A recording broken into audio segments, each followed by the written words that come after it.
छावला इलाके में लूट की एक ऐसी वारदात हुई जिसकी चर्चा काफी समय तक उस इलाके में होती रही। दरअसल हुआ यूं कि चंद्रकांत नाम की एक संभ्रांत परिवार की अमीर महिला जो अपने सोसाइटी में रहा करती थी, उनके घर में एक कुरियर बॉय आया। कुरियर बॉय ने घर में सामान डिलीवर किया और साइन करने के लिए उनसे पेन मांगा। जैसे ही वो पेन लेने के लिए अंदर गई, वैसे ही उसने उनके ऊपर हमला कर दिया।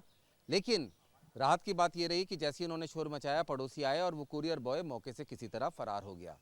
इस घटना के बाद से कुरियर बॉय को घर में किस तरह से एंट्री करानी है, सोसाइटी में किस तरह से एंट्री करानी है, इसको लेकर काफ़ी चर्चा हुई। अलग अलग नियम, कायदे, कानून भी बनाए गए।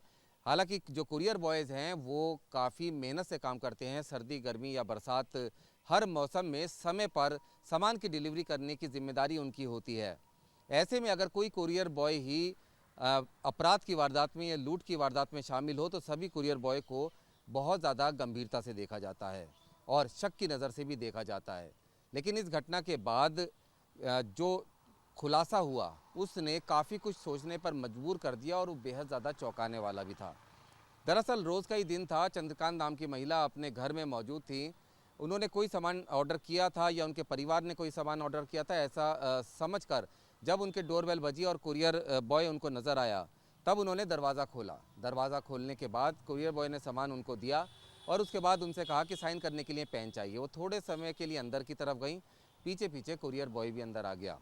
जब चंद्रकांत ने उस कुरियर बॉय से कहा कि वो घर से फ़ौरन बाहर निकल जाए, तब उसने पिस्तौल निकाल ली और पिस्तौल की बट से महिला के सिर पर बार बार वार किए, जिससे उनको खून बहने लगा। उसी बीच महिला ने शोर मचा दिया और कुरियर बॉय वहां से बिना किसी वारदात को अंजाम दिए फरार हो गया।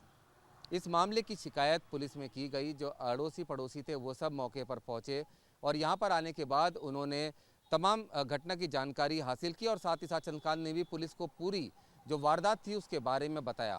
पुलिस टीम ने तमाम इलाके के कुरियर बॉयज़ को चेक किया। उस इलाके में कौन कौन कंपनी के द्वारा कुरियर बॉय आए थे उनको भी चेक किया। सीसीटीवी फुटेज चेक की गई, लेकिन कुछ नतीजा हाथ नहीं आया। जिसके बाद पुलिस ने अपनी जांच की दिशा बदली और उस घर में आते समय और जाते समय जितने भी कैमरा थे, सीसीटीवी कैमरा थे, उनकी फुटेज को पूरे सीक्वेंस से जांच की। जांच में पता चला कि उनके घर में एक कुरियर बॉय आता हुआ दिखा, जिसने हेलमेट पहना हुआ था, चेहरे पर कपड़ा बांधा हुआ था, साथ ही ग्लव्स पहने हुए थे।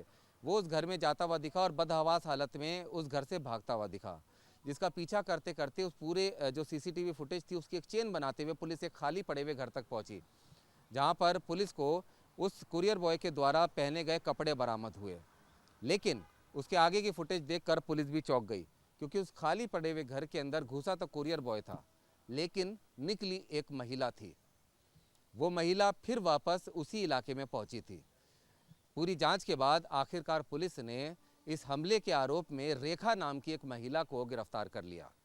रेखा नाम की महिला चंद्रकांत के पड़ोस में ही रहती थी, काफ़ी गरीब थी, उसकी नौकरी जा चुकी थी। कुछ समय पहले तक वो सिविल डिफेंस वॉलंटियर का काम करती थी, लेकिन अब वो बेरोज़गार थी। उसको पैसे की ज़रूरत थी और वो आमतौर पर चंद्रकांत के परिवार को देखती रहती थी कि संभ्रांत घर की महिला है, अमीर घर की महिला है, और सुबह से लेकर शाम तक जब परिवार के लोग सब चले जाते हैं तब वो घर पर अकेली ही रहती है। इसी के चलते उसने प्लानिंग की कि वो चंद्रकांत के घर में घुसेगी, उसकी हत्या करेगी और लूटपाट करके निकल जाएगी। लेकिन उसके लिए वो डिलीवरी बॉय और एक पुरुष का वेश बना लेगी ताकि उस तक कभी जांच की आंच ना पहुंच सके। प्लान के मुताबिक उसने रस्सी खरीदी, एक टॉय पिस्टल खरीदी और उसके बाद वो मौके के हिसाब से उसने हेलमेट पहना, अपने मुंह को कपड़े से ढका, साथ ही ग्लव्स पहने और चंद्रकांत के घर में कुरियर देने के इरादे से घुस गई। आवाज़ बदलकर उसने कुरियर दिया और जब पेन लेने के लिए चंद्रकांत अंदर गई तब पीछे से रेखा भी अंदर चली गई। अंदर जाने के बाद उसने रेखा के सिर पर, चेहरे पर पिस्टल, जो टॉय पिस्टल उसने खरीदी थी, उसकी बट से ताबड़तोड़ वार किए, जिससे चंद्रकांत के चेहरे से और सिर से खून बहने लगा। उसके बाद चंद्रकांत ने शोर मचाया, डर कर रेखा वहाँ से भाग गई, जिसके बाद पड़ोसी भी वहाँ पर पहुँचे। रेखा इस घर से वारदात को अंजाम नहीं दे पाई। उसका इरादा चंद्रकांत की हत्या करना था, लेकिन चंद्रकांत की वो हत्या नहीं कर पाई क्योंकि शोर मचने की वजह से पड़ोसी आ गए और उसको भागना पड़ा। इस घर से वो भागकर एक खाली पड़े हुए घर में पहुंची जो उसके रिश्तेदारों का था।